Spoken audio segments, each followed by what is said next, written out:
Okay, so this one I'll use the Photoshop to fix the exposure, but mind you, the exposure relates to, for photography, it's the brightness and the contrast, and also the ISO, the shutter speed, and the aperture. That's what we call it.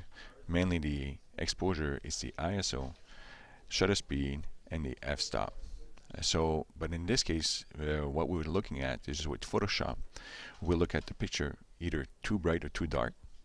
In Lightroom, it'll be even easier than this one. I'm going to show that to you, but it's just that if you're into Photoshop, very simple. This is really dark for me. So what I can do is I can go to the adjustment layers, double click onto that, and if you go to the little one, it's a plus and minus. It says already to you in the pop-up menu, it says exposure. If you click onto this once, you get exposure, offsets, and gamma correction. So in this case, because it's really dark, I want to push it to be brighter. And you just keep on going as much as you want. So if you go really too bright, that's not good. So you can just go in here and just move back and forth to see where you're going to be liking it as much as you want. And then when you're satisfied with it, it's just like this for me, or just that would be good enough for me. So I'll use that. And then you can just say, okay, well, I can go back.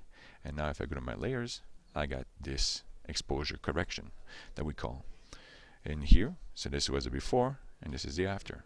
This is as simple as that into Photoshop, and later on I'll show you how to do that into Lightroom.